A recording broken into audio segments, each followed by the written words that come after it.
Bien, vamos a ver la segunda parte de esta introducción a microprocesadores. Vamos a ver los conceptos más importantes. Aquí nos vamos a detener en cuatro temas centrales: los bloques constitutivos, el funcionamiento de estos bloques, qué es el clock y qué son los bases. Lo que ustedes ven a la derecha es una representación esquemática muy simplificada, tomada del manual del microcontrolador que vamos a usar en la práctica, en el capítulo de microcontroladores. Vamos a ver un poquito qué significan cada uno de esos símbolos y las etiquetas que tienen sobre ellos, y qué significan las interconexiones. Bueno, la primera cosa que tenemos que tener en cuenta cuando hablamos de microprocesadores es que el microprocesador es una máquina sincrónica. ¿Qué significa eso? Que funciona a partir de una señal electrónica que es periódica y que indica de alguna manera el transcurso del tiempo. Esa señal se llama clock, digamos, que quiere decir reloj en inglés, todos lo sabemos, o deberíamos saberlo, y tiene la forma que ustedes ven. O sea, si yo pudiese poner un osciloscopio en la patita del microprocesador que ustedes ven aquí a la derecha, donde va la señal clock, lo que verían es que la forma de onda que se muestra es una señal aproximadamente cuadrada, no es cuadrada, sino que tiene, ahí está un poco exagerado en los flancos, ¿no? Que varía entre un valor superior y un valor cercano a cero. El valor superior es un valor que depende de la tecnología del microprocesador, puede ser 1,5 volts, 1,35, 3,3, 5, 12. En realidad los procesadores más modernos utilizan tensiones más bajas para reducir el consumo de potencia. Y lo que ustedes ven es en el eje X el transcurso del tiempo. Bueno, la señal de clock es monótona y exactamente igual a sí misma durante todo el tiempo de funcionamiento del microprocesador. Eso vale para un microprocesador de una PC, de un celular, de un dispositivo, un sistema embebido o cualquier cosa que conste, que tenga dentro de su diseño un microprocesador.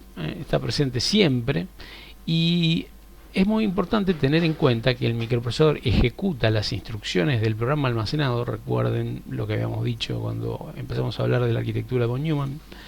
Un programa es una secuencia de instrucciones y estas están almacenadas en un dispositivo llamado memoria.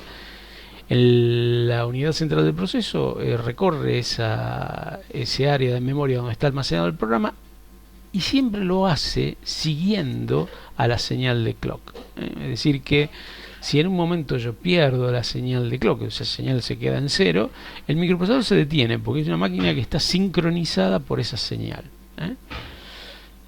Esa señal de clock tiene, como ustedes ya saben, como cualquier señal electrónica, una frecuencia, digamos. Es una señal periódica.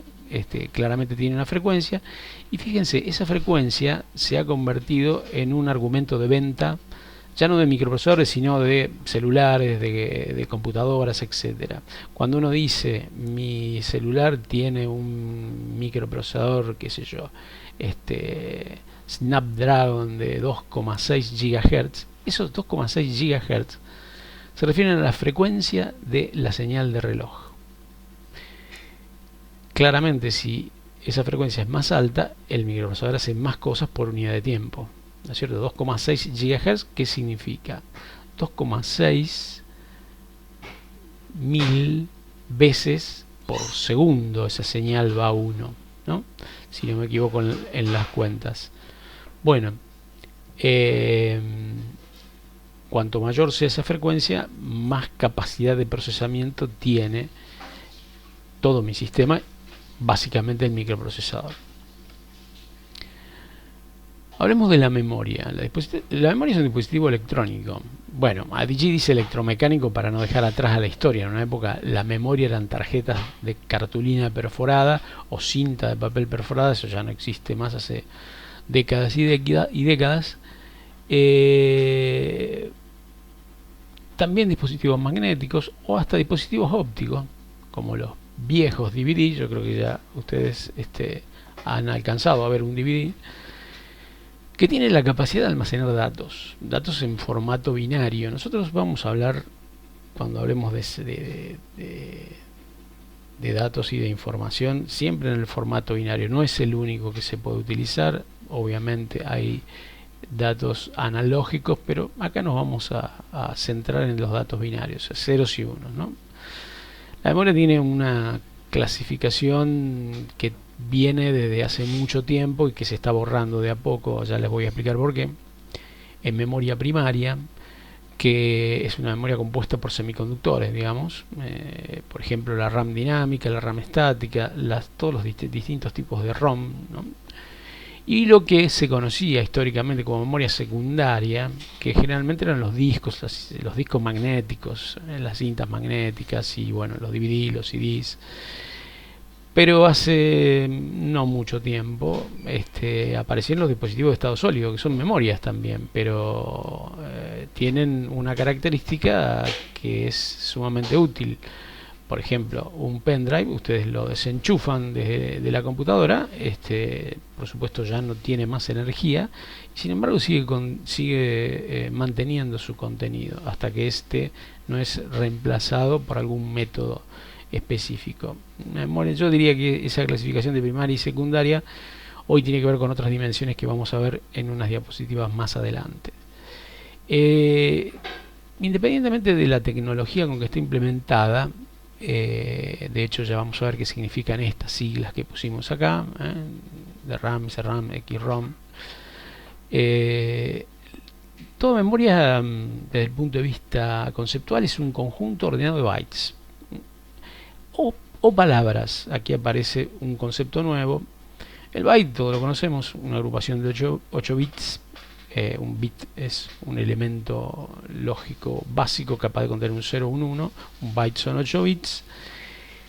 Las palabras son agrupaciones de 16, 32 o 64 bits, o más también, ¿no es cierto? Hay procesadores que manejan palabras más largas, digamos, no necesariamente el límite de 64 bits. Sí podemos decir de que hoy los procesadores que usamos, por ejemplo, en una PC son de 64 bits, los procesadores de los celulares también son de 64 bits.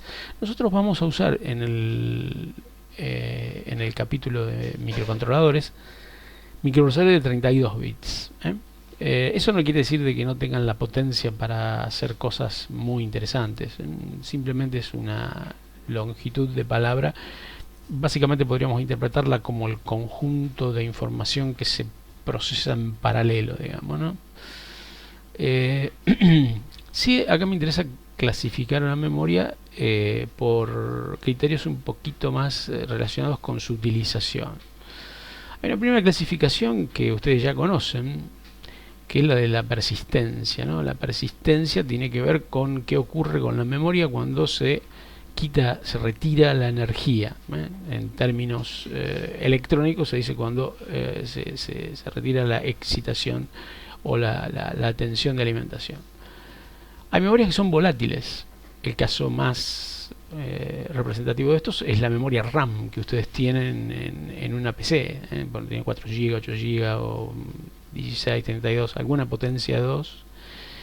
Esa memoria, si no está energizada, no retiene los datos, por su conformación, por la forma en que está construida, necesita energía. Las memorias que retienen su información cuando no tienen energía se llaman no volátiles, y son sumamente útiles porque, por ejemplo, yo cuando bajo una aplicación al celular, el archivo que representa a esa aplicación y que va a ser cargado cada vez que yo toque su icono, está guardado en un área que es no volátil, ¿sí? Es un semiconductor también, pero no volátil. Quiere decir que con batería, sin batería, eso se va a conservar. El teléfono puede perder totalmente la carga de batería y se va a conservar. Mientras que cuando yo estoy usando una aplicación y esta aplicación hace uso de la memoria principal, los 2, 4, 6 GB, 8 GB que tiene un celular o que tiene una PC, si yo pierdo la alimentación o se acaba la batería o las dos cosas al mismo tiempo, pierdo todo lo que tengo allí. También hay otra dimensión para clasificar la memoria que tiene que ver con la utilización, o sea, ¿para qué usamos la memoria? Y aquí vamos a identificar dos utilizaciones centrales en la tecnología. Vamos a identificar memoria de datos y vamos a identificar memoria de programa. La memoria de programa es la que responde al modelo de programa almacenado, como habíamos hablado de von Neumann. Es aquella memoria donde se carga la imagen binaria del programa para que el microprocesor lo pueda ejecutar. Mientras que la memoria de datos es aquella en la cual se cargan las variables. Si ustedes hicieron los programas que ustedes hacían en informática,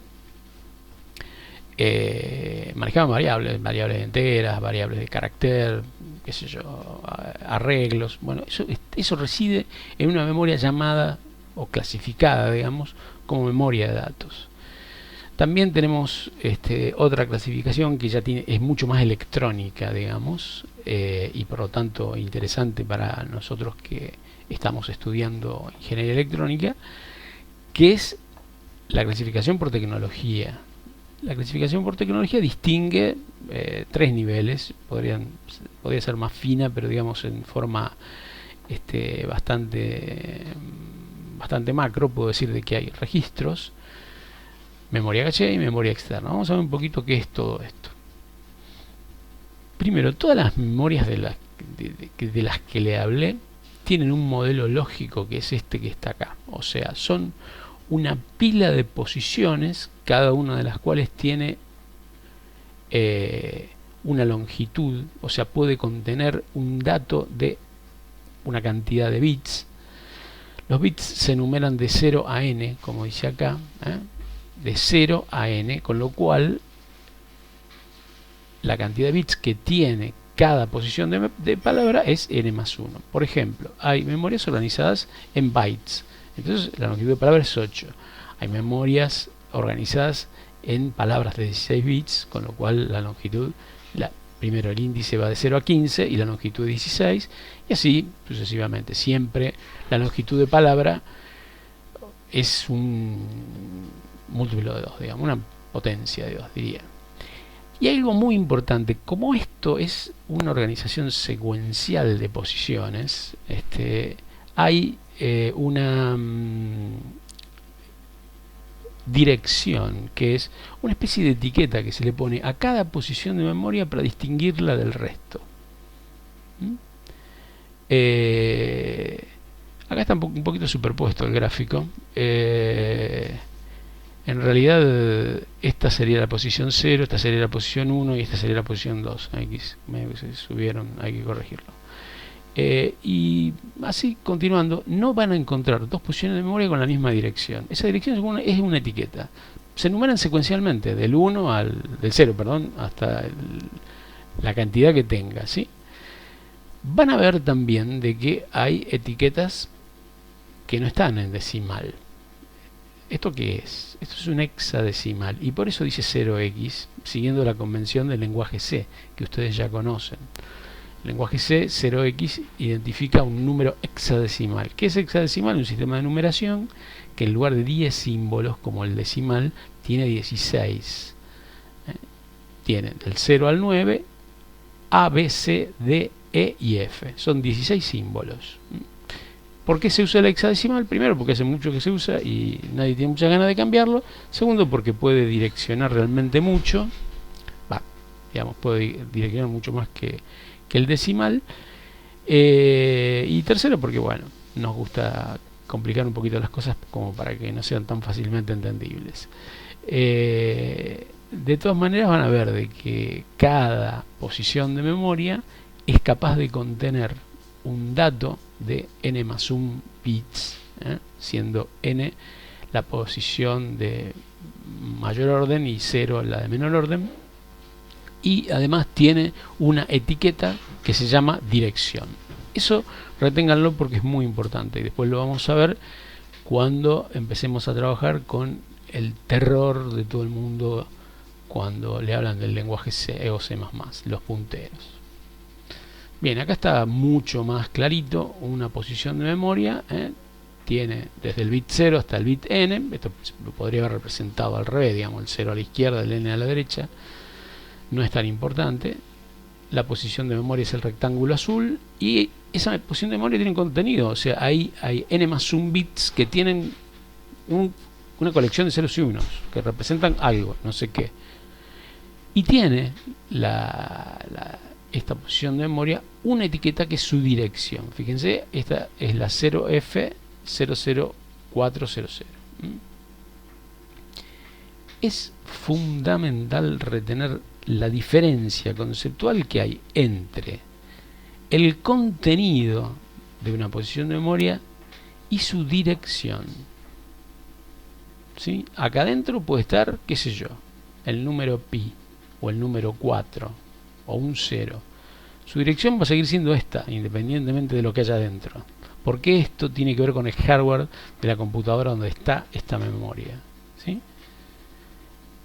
Recordemos, las posiciones de memoria son una cantidad que depende del hardware que la máquina tenga. Esos 4, 8, 12 o 128 gigabytes que tiene una PC, o los 2, 4, 6, etcétera gigabytes que tiene un teléfono, o los poquitos bytes que tiene, kilobytes que tiene el microcontrolador que nosotros vamos a usar.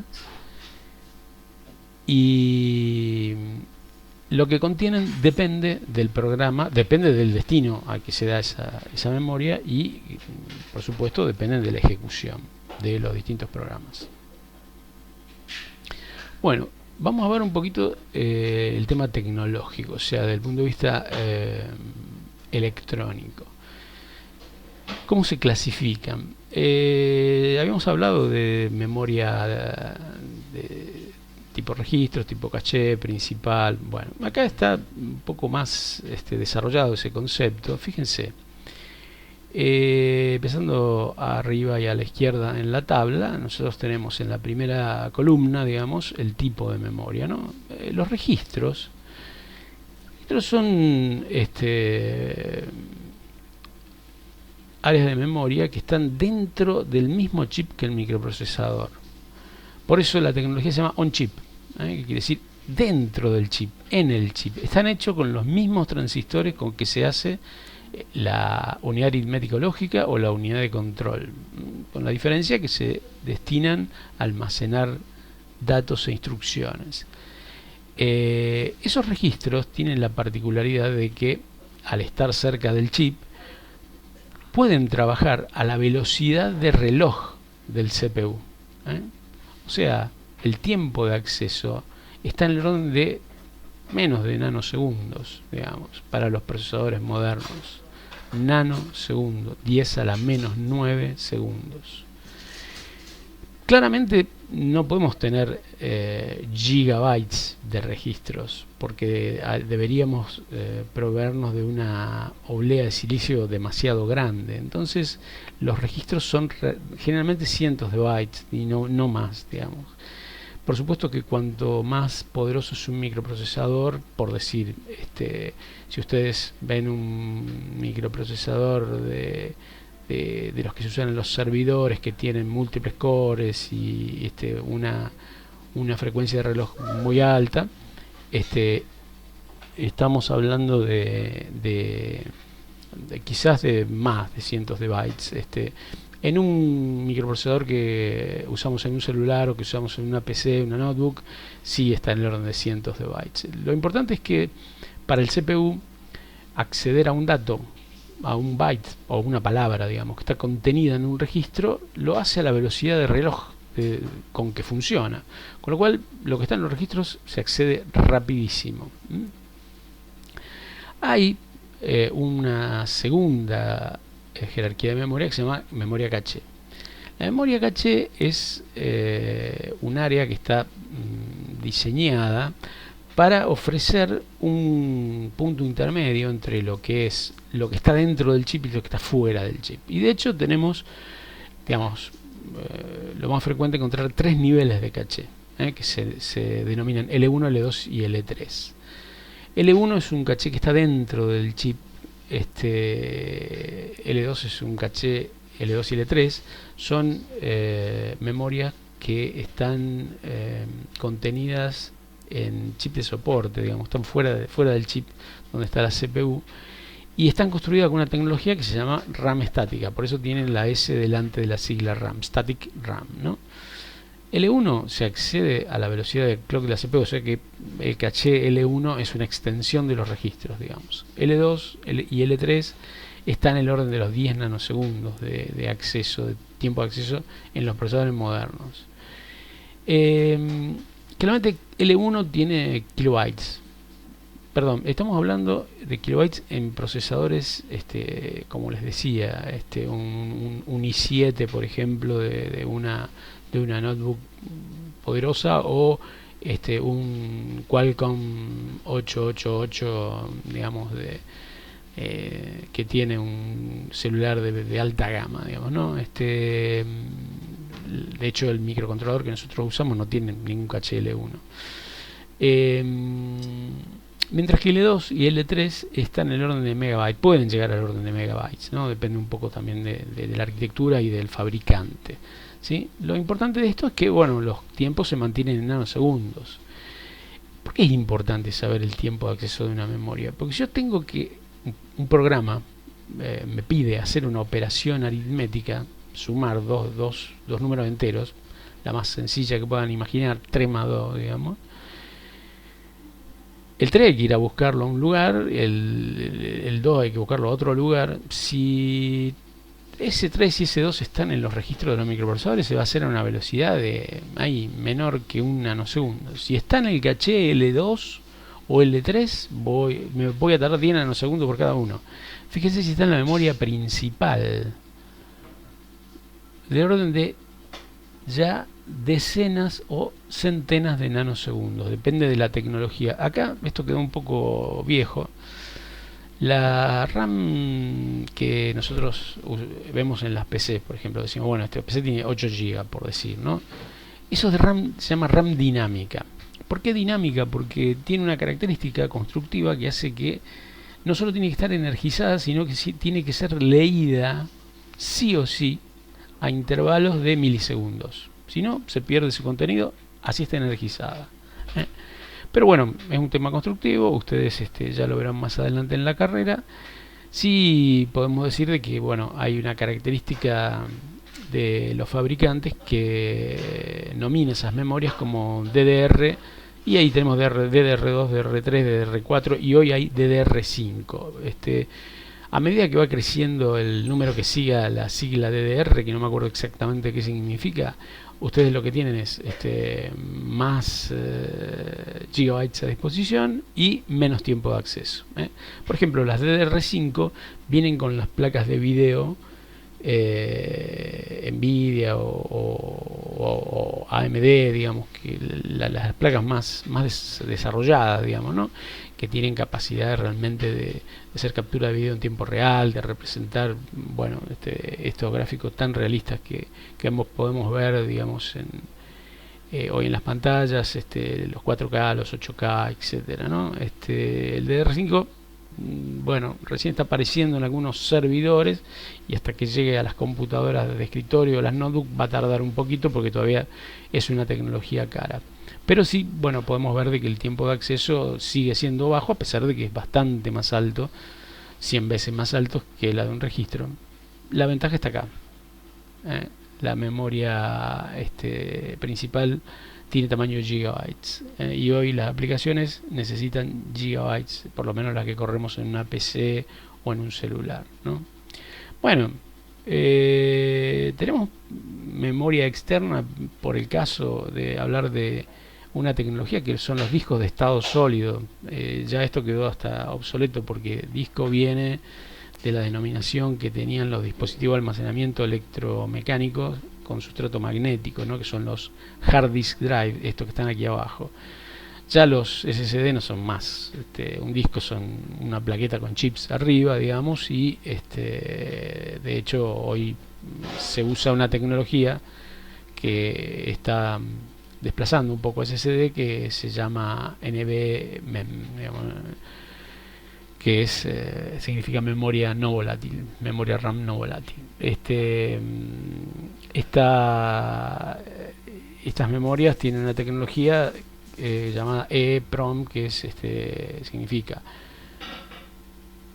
ROM, que es una sigla equivocada que viene desde los inicios de la computación, que es Read Only Memory. Estas memorias no son Read Only, porque nosotros ya lo sabemos que un pendrive se puede leer y escribir, un disco SSD se puede leer y escribir, con lo cual el nombre ROM está mal, digamos, ¿no? Pero bueno, sigue un poco por inercia, inercia de denominación. Pero las siglas estas significan que es Electrically Erasable Programmable ROM. Esto es una memoria que es programable porque se puede escribir en ella y se puede borrar mediante medios eléctricos, y con eso tenemos dispositivos como los que usamos. Bueno, los notebooks, la mayoría ya vienen con almacenamiento, o la mayoría, una porción importante viene con almacenamiento de estado sólido, ¿no? Ahí estamos hablando de tiempos de acceso de 1 microsegundo. Fíjense de que ya hay hay 3 órdenes de magnitud, de nanosegundos a microsegundos, ¿no? Digamos, es mucho más lento escribir en un disco de estado sólido o en un pendrive, ni hablar, que escribirlo, que hacerlo en la memoria RAM, ¿no? Sí es cierto que, bueno, estamos hablando de gigabytes. En realidad esto ya quedó un poco obsoleto también, porque hay discos, dispositivos de estado sólido que tienen terabytes, así que esto es muy cambiante, ¿no? Bueno, los discos tradicionales de electromecánicos, que son platos giratorios que tienen sustrato magnético y la grabación se hace orientando los dipolos de ese sustrato, digamos, si bien están en retirada y no sé cuánto tiempo seguirán siendo utilizados, tiene una ventaja, que es que realmente son bastante baratos. El precio por gigabyte es muy bajo todavía comparado con los de estado sólido, pero bueno, eso va a tardar, en poco tiempo esa ventaja va a desaparecer. Tiene una desventaja muy alta el disco magnético, es que los tiempos de acceso están en el orden de milisegundos. Entonces realmente se está yendo, por ejemplo, los servidores de internet, digamos, están tendiendo a utilizar almacenamiento de esta tecnología, ¿no? de estado sólido, porque esta diferencia hace a la performance, ¿sí?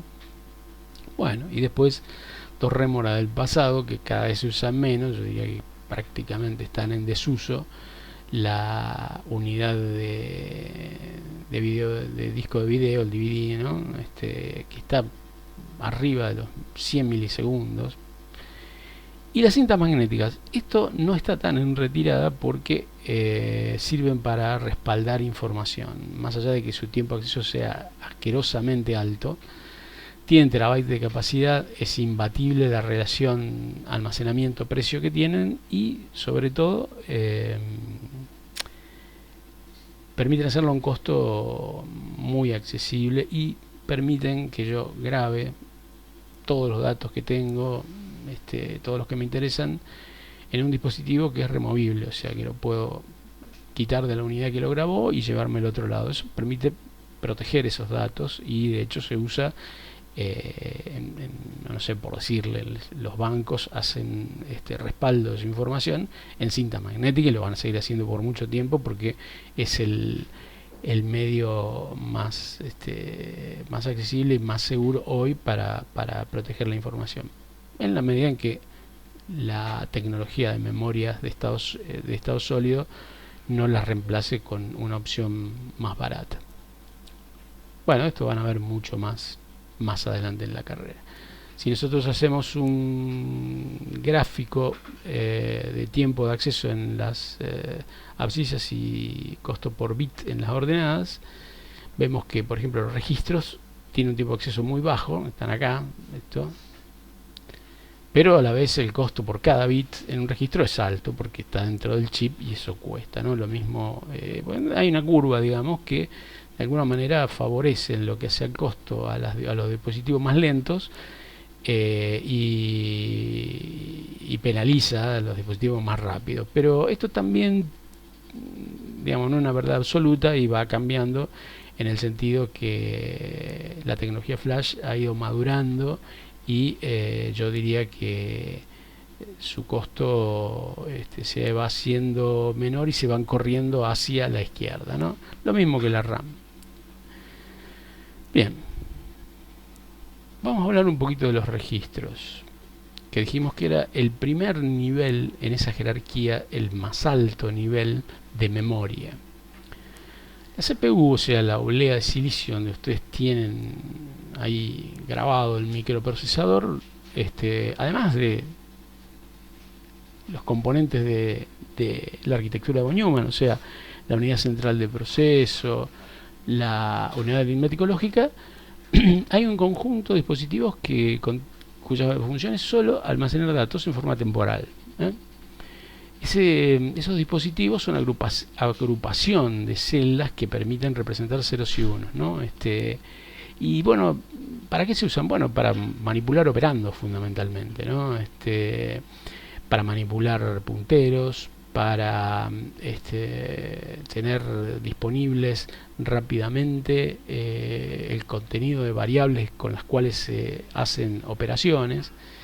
De los registros que tiene el micro hay una cantidad que depende de cada microprocesador, por supuesto. Cuanto más complejo el microprocesador, más registros tiene, pero vamos a identificar, digamos, a algunos que son muy utilizados.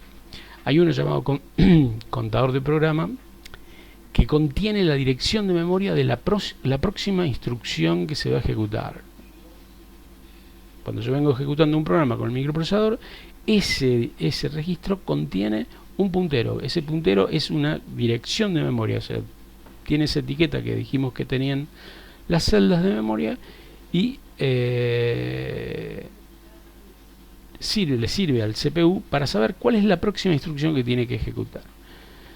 Hay un registro también dentro de la CPU que sirve para cargar la próxima instrucción a ejecutar. Justamente el contador de programa apunta a un lugar y por el contenido de esa celda de memoria se sabe cuántos bytes o cuántas palabras a continuación forman la instrucción que se carga en ese registro de instrucciones. ¿Para qué se carga? Para que una parte especializada del CPU la interprete y haga lo que se espera que el micro haga con esa instrucción. Además de estos dos registros muy útiles, tengo el banco de registros de propósito general, que me va a servir para, como decía, almacenar operandos, almacenar punteros, en algunos casos cuando ustedes utilizan, por ejemplo, un programa en C y llaman una función, hay una utilización de registros que permite pasar datos a la función, ¿no? En forma de argumentos, y también recibir de la función el valor de retorno, como ustedes saben que hace cualquier función C que no sea void. Bien, acá volvemos con la gráfica que teníamos. Fíjense, en esta representación, esta es una representación esquemática del microcortex M0. Nosotros vamos a usar un microprocesador diseñado por una empresa que se llama ARM. En este caso, fabricado por otra empresa que se llama NXP. ¿Sí? Bueno, en ese diseño ustedes van a ver cosas que estaban en el modelo von Neumann. La ALU, la unidad aritmético lógica, todo esto que conforma de alguna manera, todo esto que está alrededor, digamos, que conforma la CPU, sobre todo la unidad de control, digamos, y después lo que es el control de memoria, la gestión de memoria, que tiene que ver con los punteros, con estos dos registros y con el banco de registros que tenemos aquí, ¿no? Aquí tenemos 4 registros Podemos ver que el micro tiene muchos más registros y algunos que nosotros vamos a usar. Ustedes en el programa que hagan para el práctico 3 van a tener que poner un contenido en algunos registros que hace que el micro se comporte de una manera específica. Particularmente esto es una gráfica sacada del manual de ese microcontrolador, y las siglas significan, PC significa Program Counter o contador de programa, como habíamos dicho en la diapositiva anterior, mientras que SP es el Stack Pointer, es un puntero a otra área de memoria donde se ejecuta esto que yo les contaba con las funciones, ¿no? Cuando uno llama una función, los argumentos se ponen en el área de memoria cuya dirección inicial está apuntando el stack pointer, y el valor de retorno de la función vuelve allí, digamos, ¿no? Bien, vamos a ver qué son los buses. En electrónica se usan, sobre todo en electrónica digital, diría en electrónica digital, se usa el concepto de bases como una agrupación de señales. Las bases, uno podría pensar que la traducción literal es, bueno, un bus es un colectivo, qué sé yo. Sí, un bus electrónico es un colectivo también, pero es un colectivo de señales electrónicas. Son dispositivos electrónicos que son capaces de dar un camino a la información entre módulos de la CPU. Los componentes de una placa, o entre una placa base de la computadora y la placa de video, o la placa base y una placa de red.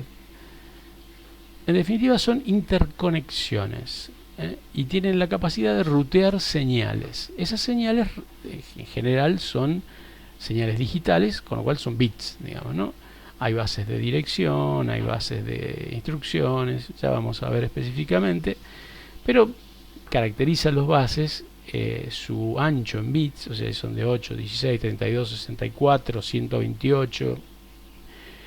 La velocidad de transporte de datos, eso es muy importante. A eso se denomina ancho de banda, porque ninguna señal, si bien las señales electromagnéticas se circulan a la velocidad de la luz, la propia naturaleza electrónica de un bus pone límites a esa velocidad tan grande.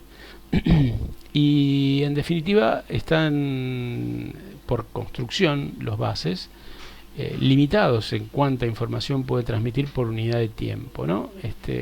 Nosotros tenemos un ancho de banda en los buses, mientras que también tenemos otro parámetro que se llama latencia, que es el retardo de la transmisión. Esto es una cosa muy importante, seguro que ustedes, bueno, todavía no dieron ninguna materia del área de comunicaciones, pero lo van a ver, se van a cansar de verlo, digamos. La latencia es el tiempo que tarda un bit desde que es puesto en un punto de un circuito hasta que llega a su destino, que depende, por supuesto, del ancho de banda, de la interconexión que hay entre ambos puntos, ¿verdad? Pero esa latencia nunca es cero. Si cuando yo pongo un valor binario en una pata de un microprocesador, eso no llega en un tiempo cero a lo que está conectado a esa pata. Tarda nanosegundos, microsegundos, milisegundos, depende de la tecnología, pero no es cero, nunca es cero. O sea, la latencia existe. Por eso la latencia marca también cuán efectivo, cuán rápido es un microprocesador, y por ende los programas que ese microprocesador ejecuta. Claramente en el diseño electrónico, si ustedes lo van a ver más adelante en la carrera y mucho mejor que ahora, el diseño de los buses se hace para minimizar las latencias. Por ejemplo, yo ahí tengo una foto de una placa base de una PC, ¿no? Lo que está en naranja, digamos, son bases. Lo que está vertical son bases de memoria. Lo que está horizontal son los bases PCI, que digamos es un estándar que permite poner placas adicionales, como por ejemplo una placa de video, y ahí, digamos, dependiendo de la tecnología puede haber más bases que eso, ¿no? Pero nosotros hoy en nuestra asignatura nos vamos a centrar en los bases que más nos interesan, digamos. El que transporta los datos, el que transporta las direcciones y el que transporta las señales de control, ¿sí? Nosotros habíamos visto que dentro de la arquitectura de von Neumann los datos fluyen entre la CPU y la memoria. La memoria se accede a través de las direcciones, con lo cual tiene que haber una forma de activar una posición de memoria. Eso sucede a través del bus de direcciones. Y finalmente hay una parte del microprocesador que es la unidad de control, que de alguna manera funciona como director de orquesta. Es decir, dentro de ese microprocesador la unidad de control decide qué chips se activan, qué partes del chip se activan, y quienes acceden al bus. Los buses son compartidos, tienen esa característica. Por eso también usar la palabra bus en el sentido de en un colectivo no sube una sola persona. Bueno, ahora con la pandemia deberían subir menos, pero bueno,